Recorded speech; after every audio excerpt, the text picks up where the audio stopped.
We've treated over 2,800 that has been admitted also in our facility. Unfortunately, we've lost to date about 204 fatality.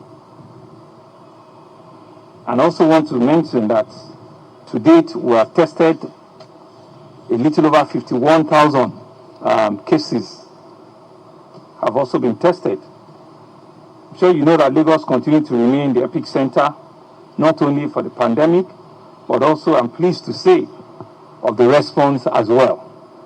We continue to lead the way in testing, in contact tracing, and treating of these cases aggressively and adapting our responses to the rapidly evolving nature of the pandemic at every situation.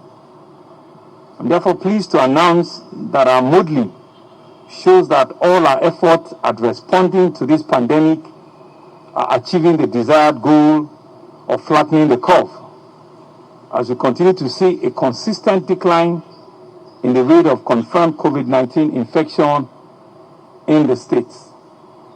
I must, however, say that even as we continue to record a decline in the number of positivity, newly confirmed cases in the states, this is not a time to rest on our oars and completely disregard the very necessary safety precautions that have been issued for our safety and our well-being. I have previously noted that we now have two pathways through which confirmed COVID-19 cases are managed in the state, either through our home-based strategy or in one of our designated COVID-19 centers. This has been supported by access to our telemedicine service through our statewide Eco Telemed, and also medical visits by our health personnel. In this regards to our home-based care strategy, we have dedicated COVID-19 care packs that will be issued and have started issuing them to patients that tested positive and want to be managed through the home care base. I'm happy to show you this is a typical home care pack that was designed. It's free of charge, and all of it has in its content some medications which are meant to be taken daily. It has hand sanitizer. It's got a face mask. It has thermometer for you to check your temperature, and it's free. And we have thousands and thousands of these to give out to our patients. And in terms of testing, we now have 14 testing laboratories in Lagos, 4 public laboratories, and we've been able to accredit a total of 10 private laboratories. Testing, like I said, we have the 4 labs and we have the 10 for the private laboratories, which means that COVID-19 symptoms, or if you have, so there are 2 categories: wanting to test and needing to test. You all have choices as into where or how you want to go about your testing. Testing in the private labs are available at a fee for those who wish to test out of curiosity or to fulfill a travel or a work requirement.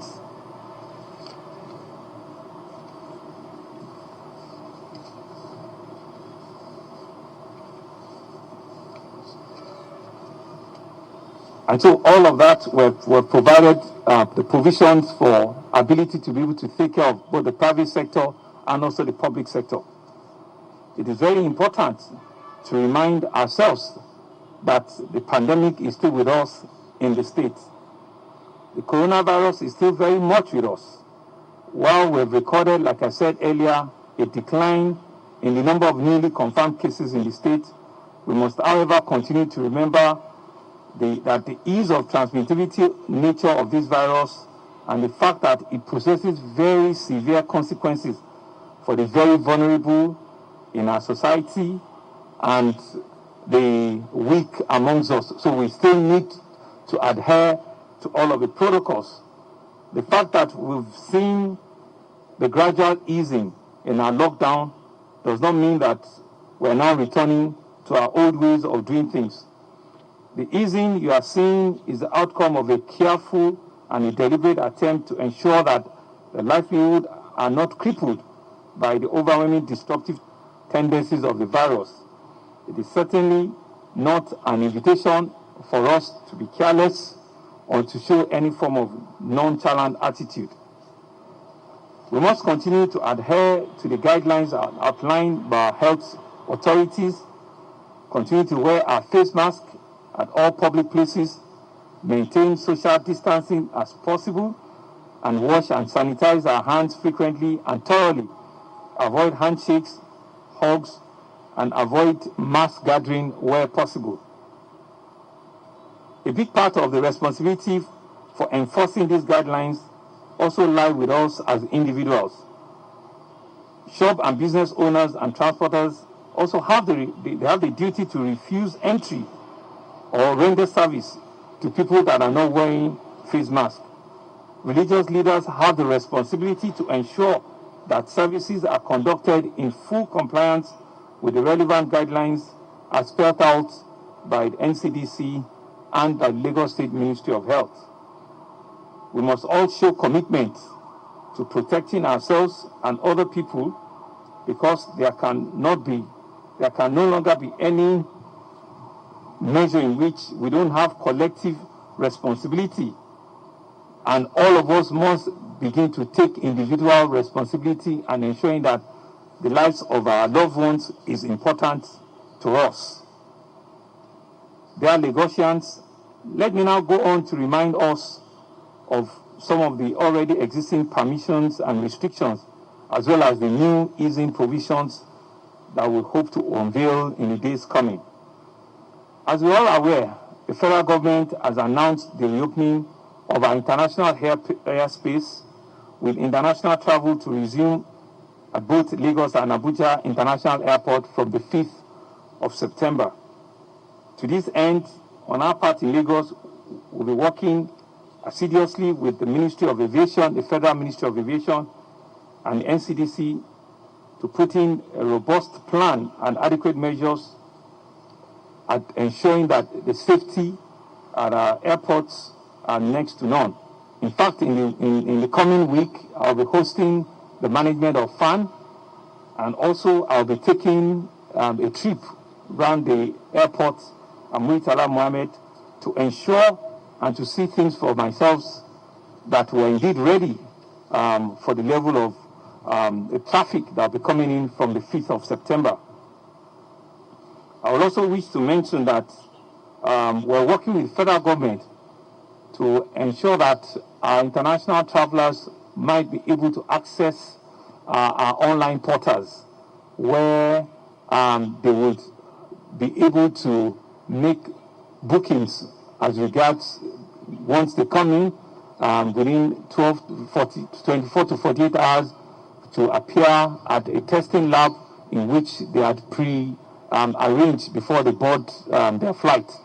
Meaning that with the PTF, will be announcing during the week a website. We've designed one already where people from whatever part of the world they are, they can log on to that website and they can choose what part of the country they are coming to. They can fill in all their data, and they can also go ahead and choose what lab they want to visit for their COVID-19 test, and also make payment online and have their docket printed even before they also board their plane to come to Nigeria. I mean, all of that final details will be explained out in the week. I will now go ahead and explain existing permissions and restrictions that we have finalized today. Firstly, I'm pleased to announce that for our tertiary institutions, they will be allowed to open from September the 14th, 2020, for all our tertiary institutions. However, as regards our primary and secondary schools, we're working towards reopening them around the 21st of September 2020. This decision is not cast in stone and is subject to a review of our ongoing modeling and what the procedures will be coming out from the Ministry of Health.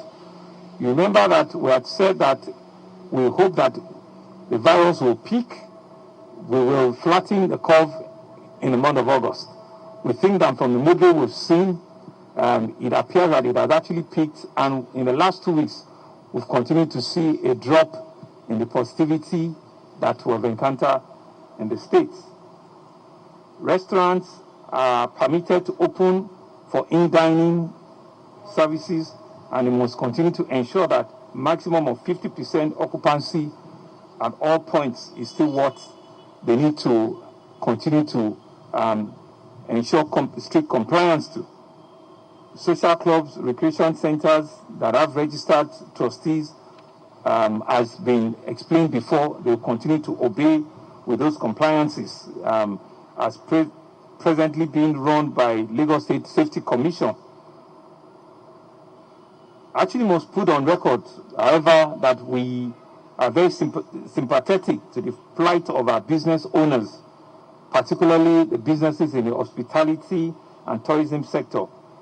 We are currently reviewing the permissible opening dates for those in these businesses during the month of September. So for the avoidance of doubt, event centers, bars, lounges, nightclubs, spas, beaches, cinemas, gyms are still closed for now. But in the month of September, we will look at the modeling again. Once the airports are open, we'll review the modeling. And once we see the indication, we will come back to you very shortly and probably agree a date for them to start opening. But we honestly do sympathize with that sector of our business. We know how critical they are, but we want to appeal to all of them that the patience they've had in the last couple of months, we think is just a little more before we all give them the complete nod for them to open. All civil servants in the State Unified Public Service continue to comply with the prevailing guidelines as roster scheduling has been issued by the head of service, meaning that we still have people that cannot come in. It's only if you are on a regular schedule to come into the public service that you'll be allowed to come in. As a government, we will continue to keep you informed and updated on the decisions that we are taking in response to this pandemic. We will also continue to ask for your understanding and cooperation. These are challenging times for all of us that requires extra level of patience, sacrifice, and understanding. As we always do, we would like to thank again all our frontline health workers, our non-medical personnel, our drivers, our cleaners, for their unflinching dedication and service to the fight against this pandemic. Our gratitude also goes to all our compliance, monitoring, and enforcement teams in Lagos. And we'll see that they have actually been working with all of these businesses, and we want to just commend them. I equally want to thank police and other security operatives that have also been working with us at ensuring that we bring this pandemic to a complete stop. We're indeed happy, once again, that we've seen a gradual and a consistent decline in the rate of positivity that we have in the country, right? We believe that where we are now, we just need to hold on a bit more. Once some of these other sectors are opening, right, we will need to test and be sure that indeed, we can be able to track and monitor and know where all these positivities are. Like we also did mention, some of our isolation centers, because we do not have any level of admission again, 4 of them actually have been shut down, right? And we still have the 3 other ones that are still live and they are able and capable to receive positive patients and the kind of care that we will expect that they'll be given. Thank you very much, gentlemen of the press, and we're open to questions. Thank you very much, the Incident Commander. And gentlemen of the press, we can take questions now. Thank you.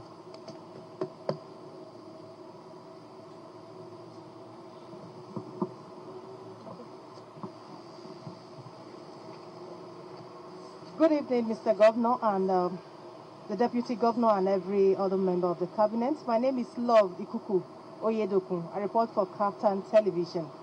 Sir, I'd like to know from you concerning the curfew, the 10 p.m. curfew. Is it still in place? Is it still being enforced? Thank you, sir.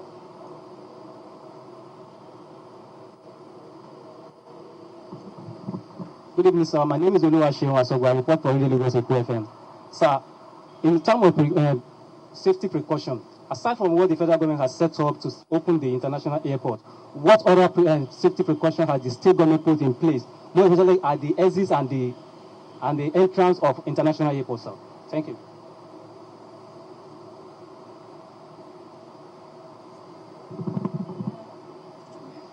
Good evening, sir. My name is Titilayo Aberewo from Channels TV. Lagosians would like to know how we're able to achieve the reduction of the COVID-19 cases. You know, we're beginning to see a decline from numbers of hundreds, and now we're seeing 19, 20-something.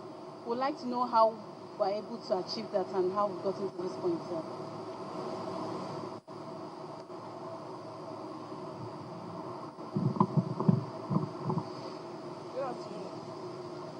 My name is Adiola Ogorinde. So I want to ask concerning transportation in Lagos State.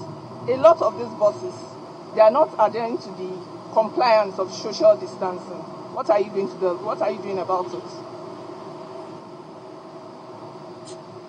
Thank you very much, sir. That will be all for now. Thank you very much. Love, the question around the 10 p.m. curfew. Well, it's still on. This is a regulation that is national and it was issued by the PTF. It's a national rule. We will be having discussion with the Presidential Task Force during the week, and we'll be, if we have additional information, we'll be passing on. But this was a decision that was taken by Mr. President himself, and in his wisdom, given all of the advice that the PTF, it's a national issue, you know, that has been given. So yeah, the curfew is still on, and you know, we still need to comply with the federal directive. Oluwaseun, what are the other safety measures we'll be putting in place? And so that's why I mentioned that in the course of the week, I'll be receiving the management of FAN in my office, so that we'll also review and go over what they have, what they've done. And like I also mentioned, I will also be taking a spot assessment. I will be going to the airport myself in the course of the week to see, to ascertain the level of physical level of preparedness, you know, at the airport, so that we will be clear that all of us are on the same page and all the protocols that we need to ensure for adequate compliance are in place. And the way that I hear that is being worked out is there's going to be a phased inflow of international travels. Not all the airlines will be open up at once. They're going to be giving them schedule of days in which they can come. So it is pretty much like a measured number, right? And so that way we can actually be able to deal with it, and also the times of arrival will ensure that there are no crowding, you know, there are no backflow, you know, of issues. So, but all of that, they are working, and we are working with them, and I will also be taking, you know, an on-the-spot assessment during the week to be clear and to be sure that we do not have, because part of the things that also is a challenge for us, you know, was that we noticed at some point in time that imported cases were beginning to appear in Lagos again, meaning some foreigners were coming in, and so we needed to be able to track and monitor and make sure that once we are able to manage our own internal affairs, we do not have imported cases. So that's why I'm saying the protocols from wherever they are coming from and also in the country must be strictly, you know, adhered to. So that once we know we don't have, and we don't have imported case, then we can be we can very well know that we're on the line to ensuring that we're out of it completely. Yeah, Titilayo, you were asking, you want us to tell Lagosians how we've been able to arrest the positivity, how I've been able to. I think it's not a success that can be attributed to myself alone or our team. I think it's all of us. I think it just goes to confirm that we had a clear-cut strategy. Like I said, we started 6 months ago. Right? It was clearly a strategy of, tracing, testing, tracing, and treatment. You must test, you must trace, and you must treat. And we're able to, even as we go along, understand the virus a lot more. Understand what are the things that fuels the virus. What are the things that usually can sort of like enable the virus to. So is to ensure that in each of those things you cut them off. You ensure that it doesn't spread, beyond what you can control. And all of us have been part of it. The media, our communication strategy, our contact tracing capability, our treatment, our testing capability, and all this is a combination of all of that. Our epidemiologists, our security personnel, everybody has been part of this whole model, right? But yes, indeed, leadership too is critical. But I mean, I must also say that it's not only us. We've learned a lot, with this pandemic, and I'm sure you too have learned, a great deal, But we're watching it. We're not completely out of it, because in other climates we've seen that it has come down and there's been spike here and there. So it's that spike that we will ensure that we do not have. So that's why in our schools we're going to be monitoring. We've given another 3-4 weeks, time for us to get prepared. Right? At that time, we believe that, for example, the WAEC students will have finished, they will have gone home. We are considering to see how we're going to spread out the kids in the school. All of that processes are kind of things that we'll have time, to fashion out before the due date comes up, and these are some of the things that we need to do to ensure that we continue to, halt the spread, and we can actually, arrest them, completely. And you also need to be able to build what we call excess capacity. In the event of any outbreak again, you must have the capacity to respond very, very quickly. We have a telemedicine that is working.